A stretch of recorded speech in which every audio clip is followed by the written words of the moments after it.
UP में हो रहे उपचुनाव के बीच जबरदस्त बवाल। मुजफ्फरनगर के मीरपुर के पोलिंग बूथ पर जबरदस्त बवाल, पत्थरबाजी और हंगामा। ककरौली में भीड़ ने किया पथराव। वोटिंग के लिए बड़ी संख्या में जुटी थी भीड़। इस दौरान पथराव किया गया। पथराव करने वालों पर पुलिस का एक्शन। पुलिस ने लोगों को हटाया। भीड़ पर पुलिस ने लाठी चार्ज किया। बताया जा रहा है कि ककरौली में पहले कुछ वोटर्स ने बैरिकेडिंग लगाने का विरोध किया। अभद्रता का आरोप लगाकर बवाल किया गया। पुलिस ने हंगामा करने वाले लोगों को काबू किया तो पथराव शुरू कर दिया गया। इलाके में तनाव पर हालात काबू में है। आरएलडी और सपा ने एक दूसरे पर आरोप लगाया। आरएलडी ने कहा बाहर से बुलाए गए थे वोटर। सपा ने चुनाव आयोग से संज्ञान लेने की मांग की। सपा ने कहा मीरापुर में मतदाताओं से पुलिस अभद्रता कर रही है, वोट डालने से रोका जा रहा है। कानपुर के सीसामऊ विधानसभा में भी हंगामा। हलीम कॉलेज स्थित बूथ के पास लोगों का आरोप कि वोटर आईडी कार्ड मतदाता पर्ची होने के बावजूद पुलिस नहीं डालने दे रही है वोट। इसके माने देखिए, ये सरकार की आईडी है, ये सरकार की, और ये सरकार का कार्ड है, और इसमें आईडी ये देखिए बीमा एसआई का, ये देखिए बीमा एसआई का कागज है, फंड ऑफिस का सरकारी। महाराष्ट्र के नंदगांव में भी बवाल। शिवसेना, शिंदे गुट और निर्दलीय प्रत्याशी के कार्यकर्ताओं में भिड़ंत हुई। नांदगांव में शिवसेना उम्मीदवार सुहास खांडे और समीर भुजबल आपस में भिड़े। जान से मारने तक की धमकी दी गई। पुलिस ने बीच बचाव किया। पुलिस ने दोनों प्रत्याशियों के कार्यकर्ताओं को समझाकर तितर बितर किया। यूपी के कुंदरकी में मुस्लिम महिलाओं ने प्रशासन पर गंभीर आरोप लगाया। कहा वोटिंग सेंटर पर पिंक पर्ची मांगी जा रही है। यूपी उपचुनाव में हंगामे और बवाल के बीच बीजेपी बनाम समाजवादी पार्टी। बीजेपी ने कहा सीसामऊ में बाहरी मतदाताओं से वोटिंग करने की साजिश। बीजेपी ने कहा सीसामऊ में मस्जिद और मदरसों में बाहर के आए हुए व्यक्तियों को ठहराया गया। इन लोगों के फर्जी पहचान पत्र बनवाकर मतदान कराया जा रहा है। अखिलेश यादव ने चुनाव आयोग से मांग की। कहा अगर निर्वाचन आयोग का कोई जीता जागता अस्तित्व है तो वो जीवंत होकर प्रशासन के द्वारा वोटिंग को हतोत्साहित करने के लिए तुरंत सुनिश्चित करें। थोड़ी देर में अखिलेश यादव करेंगे प्रेस कॉन्फ्रेंस। अखिलेश यादव सपा के मुख्यालय से करने वाले हैं प्रेस कॉन्फ्रेंस। महाराष्ट्र, झारखंड में विधानसभा चुनाव के लिए वोटिंग जारी। 5 राज्यों की 15 सीटों पर हो रहे हैं उपचुनाव। महाराष्ट्र की 288 सीटों पर, झारखंड की बची हुई 38 सीटों पर वोट डाले जा रहे हैं। इसके अलावा उत्तर प्रदेश की 9, पंजाब की 4, केरल की 1 सीट पर उपचुनाव। नांदेड़ लोकसभा सीट पर उपचुनाव के लिए वोट डाले जा रहे हैं। महाराष्ट्र में 11 बजे तक 18.14 और झारखंड में 31.27% वोट डाले गए। महाराष्ट्र में 288 सीटों के लिए मतदान जारी। शिंदे, फडणवीस, उद्धव समेत तमाम बड़े दिग्गजों ने वोट डाला। सुबह 11 बजे तक 18.14% मतदान। एनसीपी एससीपी प्रमुख शरद पवार, सुप्रिया सुले ने बारामती के मतदान केंद्र पर वोट डाला। कहा महाराष्ट्र के लोग शांतिपूर्ण तरीके से भारी संख्या में मतदान करें। 23 को सामने आ जाएगा कि सरकार बनाने की जिम्मेदारी किसे दी जाएगी।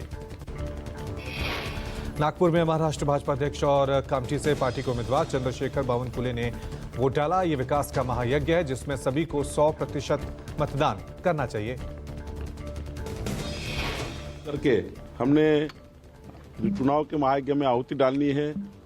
चुनाव के वोटों की हमने करना है, तो मैंने चुनाव का वोट किया है।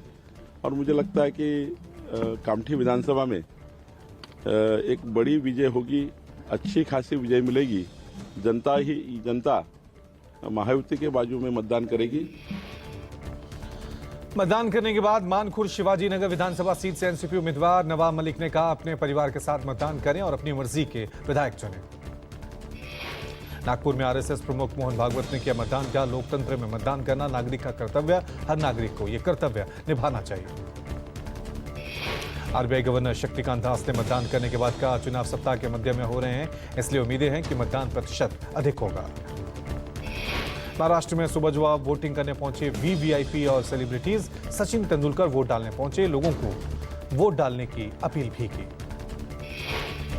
सचिन तेंदुलकर के साथ पत्नी अंजलि तेंदुलकर, बेटी सारा भी मौजूद थी। सचिन तेंदुलकर काफी समय तक चुनाव आयोग के ब्रांड एम्बेसडर भी रहे हैं। पोलिंग बूथ पर दिखे इरफान अख्तर और सोनू सूद, सभी ने वोट डाला। लोगों को जागरूक भी किया। I think it's a responsibility of every citizen to go and vote और बहुत ज़्यादा ज़रूरी है देश के लिए. हॉलीडे मत बनाइए, just go and vote. अपनी पत्नी जेनेलिया के साथ वोट डालने पहुंचे अभिनेता रितेश देशमुख. दोनों ने महाराष्ट्र विधानसभा चुनाव के लिए लातूर के एक मतदान केंद्र पर वोट डाला. पोलिंग बूथ पर लाइन में खड़े होकर वोट डालने पहुंचे अक्षय कुमार ने कहा, बुजुर्गों के लिए पोलिंग बूथ पर अच्छी व्यवस्था है. ये बात है, इंतजाम बहुत अच्छा किया हुआ है. मेरे को क्यों ढका? बहुत अच्छा इंतजाम किया हुआ है. मैं देख रहा था कि सीनियर सिटीजन के लिए बहुत अच्छा इंतजाम किया हुआ है. बहुत सफाई रखी हुई है. एंड बस आज यही है कि सब लोग आए, वोट करें. एक्टर जॉन अब्राहम ने रिजवी कॉलेज बांद्रा मतदान केंद्र पहुंचकर वोट डाला. इस दौरान लोगों के साथ जॉन अब्राहम ने सेल्फी भी खिंचवाई. फिल्म निर्देशक जोया अख्तर भी मतदान केंद्र पर दिखी. जोया अख्तर ने मुंबई के बांद्रा में एक मतदान केंद्र पर वोट डाला. अभिनेता अली फजल ने वोट डाला तो फिल्म निर्देशक कबीर खान भी पोलिंग बूथ पर वोट डालने पहुंचे. अभिनेता राजकुमार राव ने वोट डाला. लोगों से वोट डालने की अपील की. कहा, मतदान बहुत जरूरी. महाराष्ट्र में सभी लोग जाएं और मतदान करें. ये ऑफकोर्स प्लीज महाराष्ट्र में सब लोग जाइए, वोट कीजिए. आज बहुत ज़्यादा इंपॉर्टेंट है. आई थिंक लगा कि बहुत इंपॉर्टेंट डे है आज वोटिंग का. और बहुत अच्छा लगा मुझे तो कि इतने लोग ऑलरेडी आए हैं. आई होप कि और ज़्यादा भारी मात्रा में आए. और झारखंड विधानसभा के दूसरे चरण के लिए मतदान जारी. अंतिम चरण की 38 सीटों पर डाले जा रहे हैं वोट. दोपहर 11 बजे तक दूसरे चरण के लिए 31.37% मतदान. दुमका में वोटिंग सेंटर पर मतदाताओं की लंबी कतारें. महिला वोटरों में जबरदस्त उत्साह. बाबूलाल मरांडी, निशिकांत दुबे समेत कई दिग्गजों ने वोट डाला. वोट डालने के बाद झारखंड बीजेपी अध्यक्ष बाबूलाल मरांडी ने कहा, हेमंत सोरेन ने पूरे 5 सालों तक नौजवानों को चला है. चिंता का मूड सोरेन के नेतृत्व वाली झामुमो सरकार को बदलने का है. बाबूलाल की जनता अब परिवर्तन का मन बना चुके हैं. हेमंत सोरेन की सरकार जा रही है और झारखंड में बीजेपी के नेतृत्व में एनडीए की सरकार आ रही है. बाबूलाल मरांडी ने हेमंत सोरेन के आरोपों पर कहा, हेमंत सोरेन इस चुनाव में झारखंड से जा रहे हैं. बीजेपी एनडीए को 51 से ज्यादा सीटें मिलेंगी और हम सरकार बनाने जा रहे हैं. गिरिडीह के गांडे में जेएमएम प्रत्याशी कल्पना सोरेन ने कहा, पहले चरण में जो मतदान हुआ इससे समझा जा सकता है कि आधी आबादी हेमंत सोरेन को मजबूती दे रही है. इस तरीके से आपने पहले चरण में वोटिंग देखा है और हमारी लोगों का और खास करके हमारी महिलाओं का, नारी शक्ति का देखा. आप समझ सकते हैं कि पूरी ताकत से हमारी आधी आबादी हेमंत सोरेन जी को और खास करके हमारे महागठबंधन को पूरे ताकत के साथ मजबूती दे. झारखंड के देवघर में बीजेपी सांसद निशिकांत दुबे ने डाला वोट. का हम किसी कीमत पर 2/3 मतों से सरकार बनाने जा रहे हैं. बीजेपी पहली बार अपने दम पर झारखंड में सरकार बनाने जा रही है. हम पूर्ण बहुमत से सरकार बनाएंगे. हमारा जो मुद्दा था कि बांग्लादेशी घुसपैठियों को भगाना है, आदिवासियों की संख्या घटी है, मुसलमानों की संख्या बढ़ी है, रोजगार नहीं हुए हैं, हेमंत सोरेन जेल जाकर बेल पर हैं, ये सारे मुद्दे जो है जनता तक चले गए. उत्तर प्रदेश की 9 सीटों पर साख की लड़ाई. मैनपुरी की करल, कानपुर की सीसामऊ, अंबेडकर नगर की कटेहरी, मुरादाबाद की कुंडरकी में वोटिंग जारी. मुजफ्फरनगर की मीरापुर, गाजियाबाद, प्रयागराज की फूलपुर और अलीगढ़ की खैर और मिर्जापुर की मजमा में वोटिंग. कई पोलिंग बूथ पर लंबी कतारें नजर आई. यूपी में सपा बीजेपी अपने अपने मतदाताओं को वोटिंग के लिए प्रोत्साहित करने में जुटे हैं. सीएम योगी ने वोटर से अपील की, पहले मतदान फिर जलपान. बुर्का हटाकर चेकिंग न की मांग करने वाले अखिलेश यादव ने मतदाताओं से कहा, अपना वोट डालने जरूर जाएं. अखिलेश यादव ने अपने मतदाताओं को जागरूक किया. कहा, करें 100% मतदान, रहें 100% सावधान.